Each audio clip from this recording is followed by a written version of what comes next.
अब हम लोग पढ़ेंगे कि केमिकल इक्वेशन। केमिकल इक्वेशन मतलब क्या होता है, और अगर आप लोगों को केमिकल इक्वेशन डेफिनेशन लिखने के लिए आता है तो आप लोग उसको कैसे लिखोगे। तो केमिकल इक्वेशन का मतलब होता है the method of representing the chemical reaction,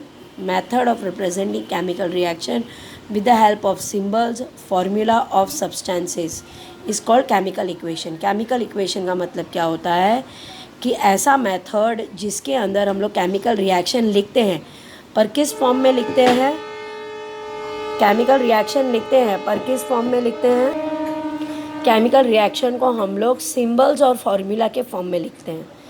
तो कैसे लिखेंगे, फॉर एग्जांपल अगर आपने कोई भी केमिकल रिएक्शन है जैसे कि वाटर, फॉर्मेशन ऑफ वाटर, तो उसके अंदर आपको क्या चाहिए, हाइड्रोजन और ऑक्सीजन। तो हाइड्रोजन को आप H से रिप्रेजेंट करोगे, ऑक्सीजन को आप O से रिप्रेजेंट करोगे, और H2O को वाटर को आप H2O से रिप्रेजेंट करोगे। तब उस टाइप का जो सेंटेंस बनेगा या उस टाइप का जो मेथड बनेगा उसको हम लोग बोलेंगे केमिकल इक्वेशन। फॉर एग्जांपल अगर मैं जिंक लेती हूँ और जिंक को डाइल्यूट सल्फ्यूरिक एसिड के साथ में रिएक्ट करती हूँ, देखो हमने ये इक्वेशन, ये वाला एग्जांपल 3 बार लिया है। एक तो इवोल्यूशन ऑफ गैस में लिया था, फिर changing in the physical state में लिया था, और उसके बाद में हम लोगों ने, इतना ही नहीं, उसके बाद में हम लोगों ने लिया था ये एक्सोथर्मिक रिएक्शन में लिया था। ठीक है, तो हम लोगों ने ये एग्जांपल बहुत सारी जगह पे लिया है, इसीलिए वापस से ये एग्जांपल लिया है मैंने। जब जिंक डाइल्यूट सल्फ्यूरिक एसिड यानी H2SO4 के साथ रिएक्ट करता है तो वो क्या बनाता है, जिंक सल्फेट और हाइड्रोजन गैस बनाता है। तो जिंक को आप किससे रिप्रेजेंट करोगे, this is called as word equation, जिसके अंदर आप पूरा का पूरा नाम लिखते हो और जिसके अंदर आप सिंबल्स और फार्मूला यूज़ करते हो। सिंबल यानी कि एक के लिए, और फार्मूला यानी कि ये जब कंबाइन होगा तब फार्मूला। तो जब आप सिंबल्स और फार्मूला यूज़ करते हो तो जो फॉर्म होता है उसको हम लोग बोलते हैं केमिकल इक्वेशन। तो जिंक के लिए आपने क्या लिखा, Zn, सल्फ्यूरिक एसिड के लिए आपने क्या लिखा, H2SO4। जिंक सल्फेट को आप किससे रिप्रेजेंट करते हो, ZnSO4। जिंक Zn और सल्फेट का होता है SO4, हाइड्रोजन गैस H2। तो ये जो फॉर्म हुआ, ये जो इक्वेशन फॉर्म हुआ, इसको हम लोग बोलेंगे केमिकल इक्वेशन। अब जो केमिकल इक्वेशंस होते हैं जनरली 2 टाइप के होते हैं, एक होता है बैलेंस्ड इक्वेशन, एक होता है unbalanced equation. Balanced chemical equation मतलब क्या होता है, जिसके अंदर रिएक्टेंट्स और प्रोडक्ट्स दोनों सेम होते हैं। अब इसमें हम लोग केमिकल इक्वेशन जो होता है उसमें हमको कैसे मालूम पड़ेगा कि रिएक्टेंट्स कौन से और प्रोडक्ट्स कौन से हैं। तो रिएक्टेंट्स जो होते हैं वो हमेशा लेफ्ट साइड में होते हैं, और जो प्रोडक्ट्स होते हैं वो हमेशा राइट साइड में होते हैं, और रिएक्टेंट्स और प्रोडक्ट्स के बीच में एरो होता है। तो एरो के राइट साइड प्रोडक्ट्स और एरो के लेफ्ट साइड में रिएक्टेंट्स। अब वापस से हम आते हैं बैलेंस्ड इक्वेशन यानी कि बैलेंस्ड केमिकल इक्वेशन पे आते हैं।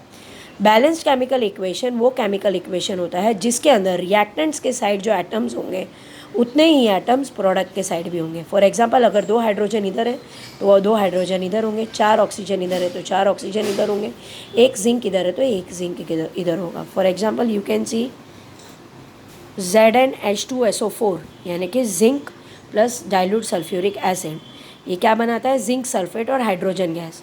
तो ये हो गया रिएक्टेंट साइड, ये हो गया प्रोडक्ट साइड। तो मैंने रिएक्टेंट के लिए लिखा है R और प्रोडक्ट के लिए लिखा है P। अब मैं एक एक एलिमेंट का नाम लिखूंगी। जैसे सबसे पहले मैंने लिखा जिंक, तो रिएक्टेंट साइड जिंक कितने हैं, कितने जिंक हैं यहाँ पे, 1, तो मैंने यहाँ लिख दिया 1। अब प्रोडक्ट के साइड्स कितने जिंक हैं, 1, तो मैंने यहाँ लिख दिया 1। अब मैं लूँगी हाइड्रोजन, तो मैंने लिख दिया हाइड्रोजन। हाइड्रोजन रिएक्टेंट साइड्स कितने हैं, 2, तो मैंने लिख दिए 2, और प्रोडक्ट साइड्स कितने हैं, 2, तो मैंने लिख दिए 2। अब सल्फ़र कितना है रिएक्टेंट साइड में, 1, तो मैंने लिख दिया 1, और प्रोडक्ट साइड में कितना है, अगेन 1, तो मैंने यहाँ लिख दिया 1। अब ऑक्सीजन रिएक्टेंट साइड्स कितने हैं, 4, और यहाँ कितने हैं प्रोडक्ट साइड, 4।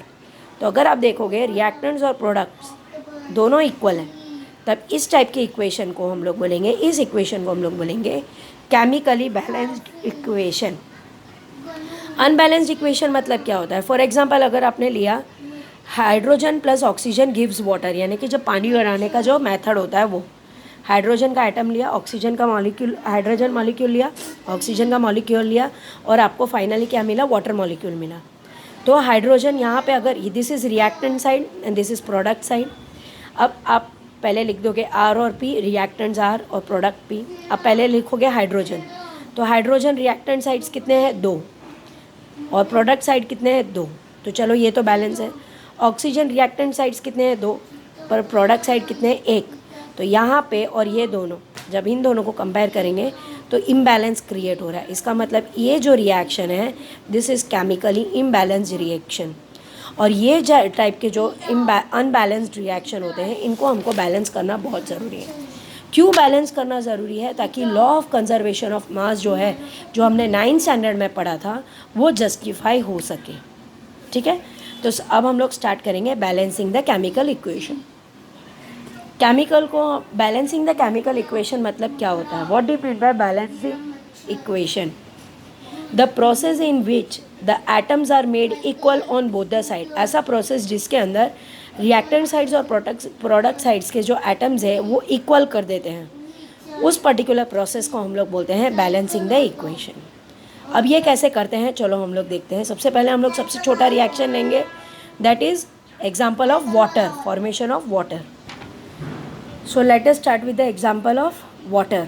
तो वाटर के लिए हमको क्या चाहिए? हाइड्रोजन और ऑक्सीजन। तो हाइड्रोजन का लिख दिया मॉलिक्यूल H2, क्योंकि वो मॉलिक्यूलर फॉर्म में ही एग्जिस्ट होता है, तो मॉलिक्यूल यानी कि H2, और ऑक्सीजन का लिख दिया O2। तो सबसे पहले आपको क्या लिखना है कि पहले तो केमिकल रिएक्शन लिखना है। पहले तो वर्ड इक्वेशन को आपको केमिकल रिएक्शन इक्वेशन लिखना है। केमिकल इक्वेशन हो गया H2 + O2 गिव्स H2O। अब ये हमको क्या करना है? बैलेंस करना है। तो सबसे पहले हम क्या करेंगे, जैसा टेबल मैंने पीछे बनाया था वैसे टेबल बनाएंगे। तो आप पहले 2 कॉलम्स बनाओगे, जिसमें एक में लिखोगे रिएक्टेंट्स, दूसरे में लिखोगे प्रोडक्ट। फिर आप देखोगे कि नंबर ऑफ़ हाइड्रोजन एटम कितना है, नंबर ऑफ़ ऑक्सीजन एटम कितना है, जितने भी एलिमेंट्स हैं सबके नंबर्स देखोगे दोनों साइड। तो सबसे पहले मैंने लिखा है हाइड्रोजन, क्योंकि हमारे पास 2 ही रिएक्टेंट्स हैं, इसके लिए मैंने यहाँ पे लिखा है 2, यानी कि हाइड्रोजन और ऑक्सीजन 2 ही एलिमेंट्स लिखे हैं। तो number of hydrogen atom, reactant sides कितने हैं 2 और प्रोडक्ट साइड्स कितने हैं 2। अब मैं देखूँगी number of oxygen atom, reactant sides कितने हैं 2 और प्रोडक्ट साइड्स कितने हैं 1। तो यहाँ हो गया इम्बैलेंस। अब मैं क्या करूँगी, इसको बैलेंस क्रिएट करने की कोशिश करूँगी। तो प्रोडक्ट साइड ऑक्सीजन कितना है, 1 ही है, मुझे इसको 2 करना है, तो मैं यहाँ पे क्या लिख दूँगी 2। तो अब इक्वेशन क्या बन जाएगा, H2 + O2 गिव्स 2H2O। यहाँ पे 2 लिख दिया तो यहाँ पे आ गया 2H2O। अब फिर से मैं इसके लिए टेबल बनाऊँगी। Reactants and products, number of hydrogen atom, reactant sides कितने हैं 2 और प्रोडक्ट साइड कितने हो गए 2 × 2 4। तो यहाँ मैंने लिख दिया 4।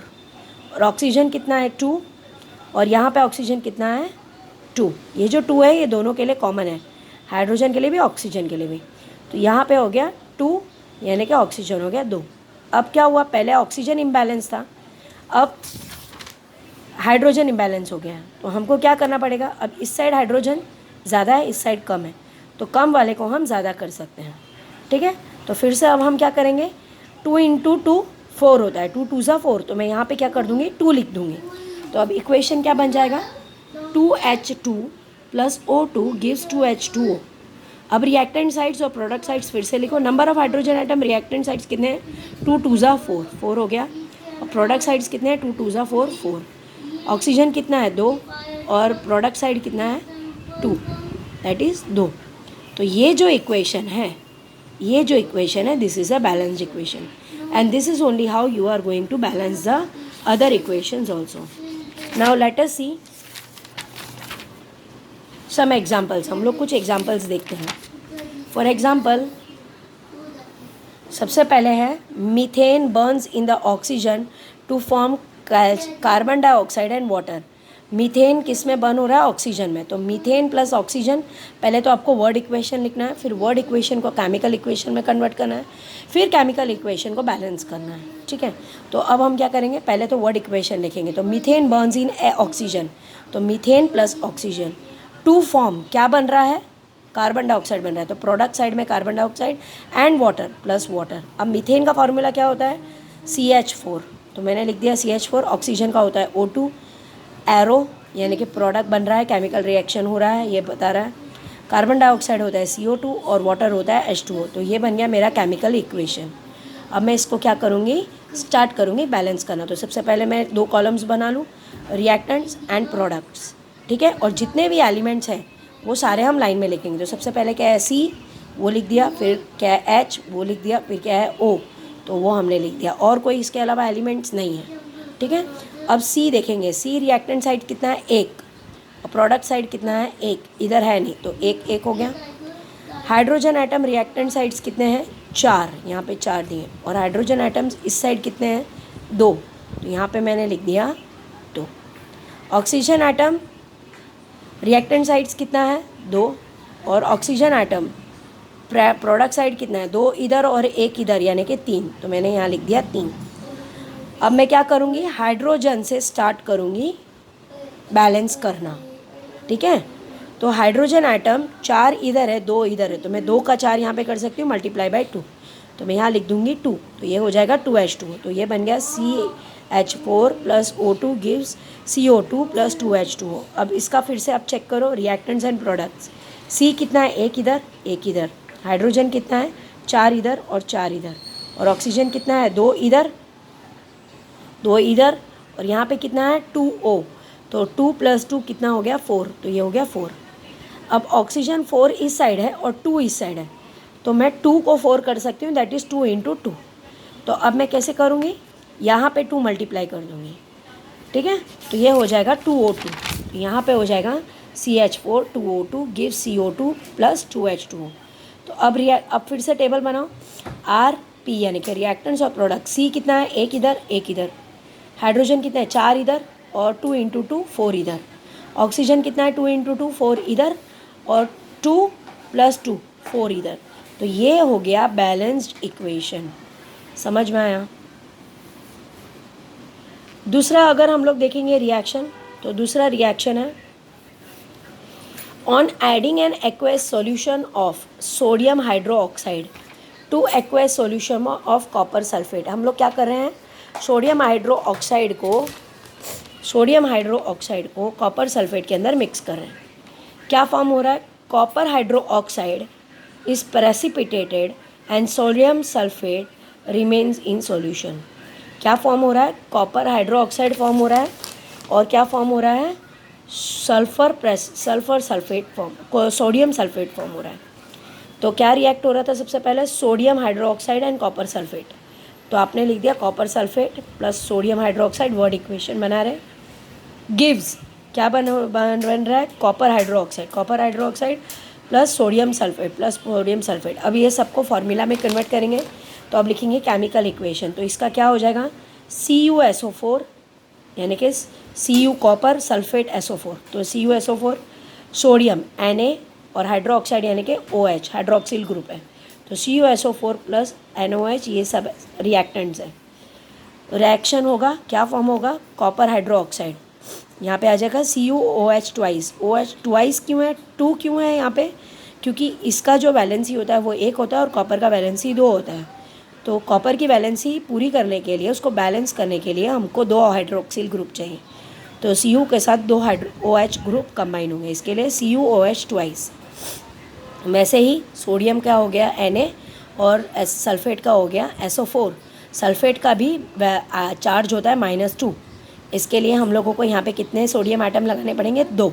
तो एक सल्फेट आयन के साथ में कितने सोडियम आइटम्स ज्वाइन होंगे, 2 सोडियम आइटम्स ज्वाइन होंगे।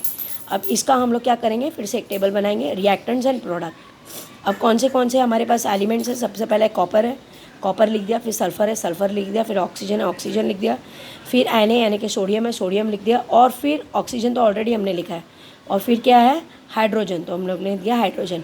प्लीज़ डोंट राइट OH, वो ऑक्सीजन अलग होता है और हाइड्रोजन अलग होता है, ठीक है ना। रिएक्टेंट साइड देखेंगे तो कॉपर कितना है 1 और प्रोडक्ट साइड कितना है 1, तो दोनों साइड हमने लिख दिया 1 1। सल्फर यहाँ कितना है 1 और यहाँ पे सल्फर कितना है 1, तो हमने दोनों साइड लिख दिया 1 1।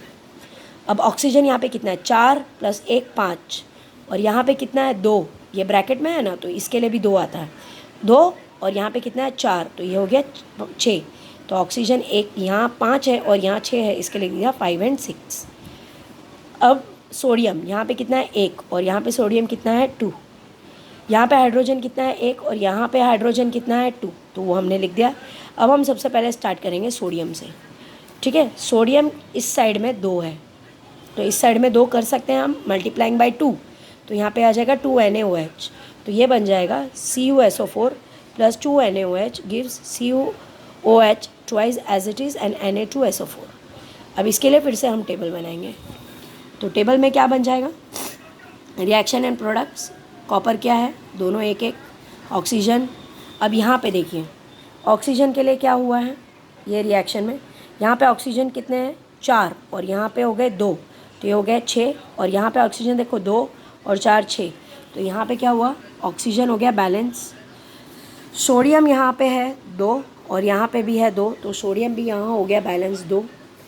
अब यहाँ देखिए हाइड्रोजन यहाँ हो गया 2H, राइट, तो 2 हाइड्रोजन, और यहाँ पे कितना है H2, तो ये भी हो गया 2 हाइड्रोजन, तो यहाँ पे भी हो गया 2 हाइड्रोजन। तो ये जो रिएक्शन है this is a chemical balanced equation, ठीक है। इसके बाद के जो एक्स्ट्रा क्वेश्चन है वो आपको प्रैक्टिस के लिए मैं क्वेश्चंस भेज दूँगी, आप लोग प्रैक्टिस कीजिए, जो मैं आपको नेक्स्ट लेक्चर में बताऊँगी। Thank you.